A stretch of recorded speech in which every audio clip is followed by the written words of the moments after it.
Right. YSRCP మాజీ శాసనసభ్యులు సుధాకర్ బాబు తాడేపల్లిలో మీడియాతో మాట్లాడుతున్నారు. లైవ్లో చూద్దాం. కులం పేరుతో దూషించినట్లు ఆయన మీద దాడి చేయబోతున్నట్టుగా ఓ తప్పుడు కథనాన్ని అల్లి మా పార్టీ నాయకత్వాల మీద ఎస్సీ ఎస్టీ అట్రాసిటీ కేసు పెట్టింది దుర్మార్గపు ప్రభుత్వం.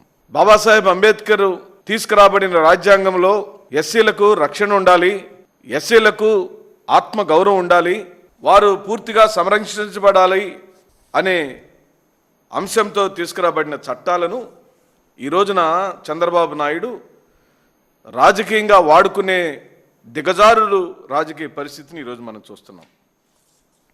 ఈ ప్రపంచంలో ఎక్కడైనా ఉందా ప్రత్యక్షంగా వీడియోల సాక్షిగా గాయపడినటువంటి ఎమ్మెల్సీకి, ఆయనతో పాటు గాయపడిన వేల్పుల రామలింగారెడ్డికి, వెంకటాద్రిరెడ్డికి తలలు పగిలిపోయి గాయాలైతే, క్షతగాత్రులైతే అలాంటి వారి మీద కేసులు బనాయించడం అనేది ఎంత దుర్మార్గపు చర్య. అసలు ఈ ప్రపంచంలో కాదు, మనం భూమి మీద ఏ రాజకీయ నాయకుడు ఇంత దుర్మార్గపు పనిచేయడు.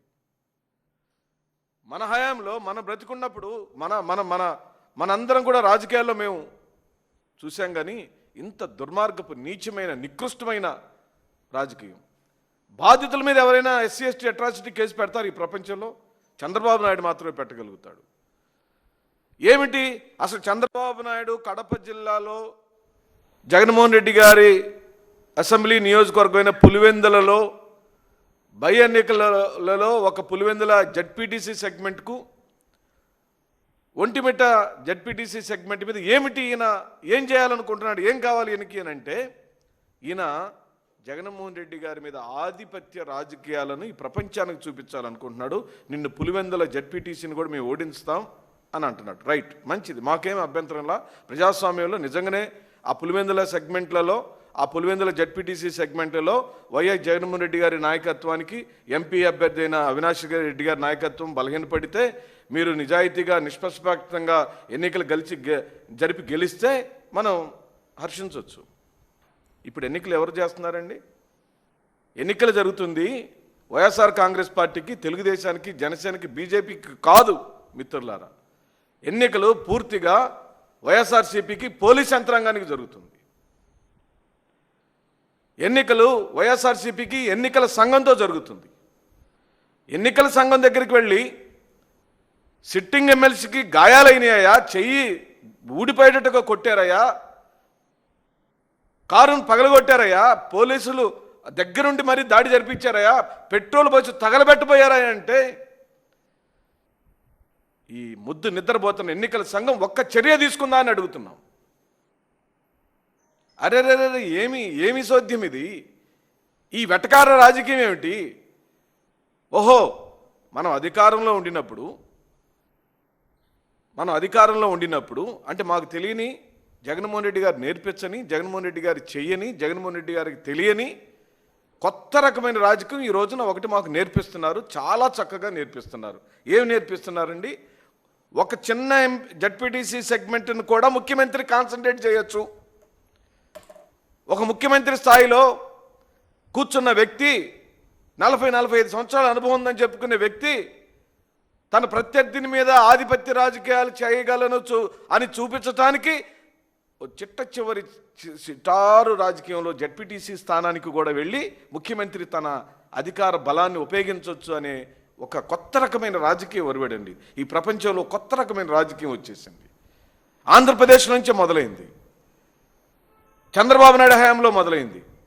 రాజకీయ అధికారాన్ని ఈ విధంగా ఎదుటి పార్టీ వాళ్ళను తలలు పగలగొట్టచ్చు. సిట్టింగ్ ఎమ్మెల్సీలైనా, ఎమ్మెల్యేలైనా, మంత్రులైనా, మాజీ మంత్రులైనా ఎవరైనా సరే ఎన్నికల సంఘాన్ని కలవటానికి వీల్లేదు, పోలీసులతో నెట్టించవచ్చు. ఇప్పుడు డీజీపీ ఆఫీస్కి వెళ్తే ఓ మాజీ మంత్రి ఉన్నాడు, సిట్టింగ్ ఎమ్మెల్సీలు 2 ఉన్నారు, ఈ నగర మేయర్ ఉంది, మాజీ ఎమ్మెల్యేలు 2 ఉన్నామండి, 7గురిని మమ్మల్ని పోలీసులు పెట్టి ఆపేస్తారా? డీజీపీ అనేవాడు తెలుగుదేశం పార్టీ డీజీపీనా, ఈ రాష్ట్రానికి డీజీపీ అని అడుగుతున్నాం. ఆ డీజీపీని మేము కలవటానికి వీల్లేదా? అంటే డీజీపీ దగ్గర అంటే అక్కడికి వచ్చిన ప్రజాప్రతినిధుల్లో మేము ఎస్సీబీసీలో ఎక్కువ మంది ఉన్నామని మమ్మల్ని కలవటానికి నీకు వ్యతిరేకత వచ్చిందా? వచ్చిన మేరు నాగార్జున ఎస్సీ సామాజిక వర్గం వాడు కాబట్టి నువ్వు ఇంటర్వ్యూ ఇవ్వవా? ఎక్కడంటే తీసుకునేది మా అర్జీని? మార్జిన్ తీసుకోవడానికి కనీసం ఒక పోలీసు అధికారి నీ పోలీసులో, నీ ఆఫీసులో, డీజీపీ ఆఫీసులో పిఎల్ లేరండి? ఎవరైనా ప్రజాప్రతినిధులు వస్తే నీ అర్జీని తీసుకోవడానికి నువ్వు అవుట్ వార్డులో ఇచ్చిపోమంటారా? అంటే మాజీ మంత్రులకు, చట్టసభల్లో ప్రాతినిధ్యం వహించే ఎమ్మెల్సీలకు, మాజీ ఎమ్మెల్యేలకు ఈ రాష్ట్రంలో గౌరవం లేదా? అంటే మమ్మల్ని మేము ఎమ్మెల్సీలుగా, ఎమ్మెల్యేలుగా ఎదిగిన మమ్మల్ని ఇంకా కులం పేరుతోనే చూస్తారా? మీ మీద పెట్టాలి ఇప్పుడు SC/ST అట్రాసిటీ కేసు. స్వయంగా ఈ పోలీసు అధికారులు ఎవరెవరైతే మమ్మల్ని గేట్ల దగ్గర ఆపారో, మమ్మల్ని రావద్దన్నారో, స్ట్రైట్గా వెళ్ళే గేట్లో నుంచి కాదు పక్క నుంచి మమ్మల్ని పంపించారో అక్కడ వివక్ష జరిగిందంటుంది వైఎస్ఆర్ కాంగ్రెస్ పార్టీ. పులివెందులా కాదు వివక్ష జరిగింది, అది తప్పుడు కేసు అని, అది అబద్ధం కేసు అని ఆ ధనుంజయ అనే అమాయకుడైన ఒక ఎస్సీ పిల్లగాడిని నువ్వు వాడుకున్నావు. నేను ఇప్పుడు ప్రత్యక్షంగా అంటరానితనాన్ని చవి చూసా ఈ రాష్ట్రంలో.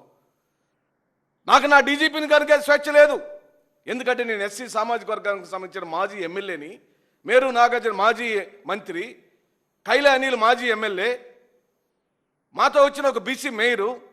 ఏమండి మేము డీజీపీని కలవటానికి వీల్లేదా? కనీసం ఒక్క అధికారి కూడా రాడా? మేము ఏం చెబుతున్నాము వినరా? నిన్న ఎన్నికల సంఘం దగ్గరికి వెళ్తే ఎన్నికల సంఘం దగ్గర పోలీసులు అడ్డుకున్నారు. అందుకే మేము అంటున్నాం, ఈ ఎన్నికల పూర్తిగా ఈ రాష్ట్రంలో పులివెందులో జరుగుతున్న జెడ్పీటీసీ ఎన్నికలు వైఎస్ఆర్ కాంగ్రెస్ పార్టీ అభ్యర్థికి టోటల్ డీజీపీ స్థాయి నుంచి చిట్ట చివరి కానిస్టేబుల్ వరకు పోటీ పడుతున్నారు. ఏమని? చంద్రబాబు నాయుడు యొక్క అహాన్ని గెలిపించాలని, చంద్రబాబు నాయుడు యొక్క మొండి వైఖరిని గెలిపించాలని, చంద్రబాబు నాయుడు యొక్క అప్రజాస్వామిక రాజకీయ వైఖరిని గెలిపించాలని డీజీపీ స్థాయి నుండి, ఎన్నికల కమిషనర్ దగ్గర నుండి చిట్ట చివరి కానిస్టేబుల్ వరకు పోటీ పడుతున్నారు. చంద్రబాబు నాయుడు గుడ్ బుక్స్లో పడాలి. మనం జగన్మోహన్ రెడ్డి గారి పులివెందుల సెగ్మెంట్లో మనం బ్రహ్మాండంగా తప్పుడు కేసులు బనాయించాం, దెబ్బలు తిన్న వాళ్ళ మీద కూడా SC/ST అట్రాసిటీ కేసు పెట్టగలుగుతాం అని మాకు బాగా చక్కగా కొత్త రకమైన రాజకీయం నేర్పించాడు చంద్రబాబు నాయుడు.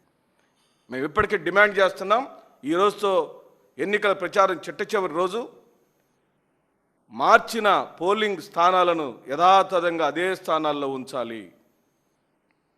మీకు నిష్పక్షపాతంగా ఎన్నికలు జరిపిస్తున్నారని ప్రపంచానికి మేము ఎట్టాగా గెలుస్తాం. దాని మీదే మా డిబేట్ అంతా కూడా ఓ ముఖ్యమంత్రి స్థానంలో కూర్చున్నటువంటి చంద్రబాబు నాయుడు తన ప్రత్యర్థి అయిన జగన్మోహన్ రెడ్డి గారి సొంత సెగ్మెంట్లలో ఒక జెడ్పీటీసీ స్థానం విషయంలో ఎంత లోపాయకారిగా, లోపభూయిష్టమైన రాజకీయం చేస్తున్నాడని చెప్పడానికి మేము ప్రయత్నం చేస్తాం.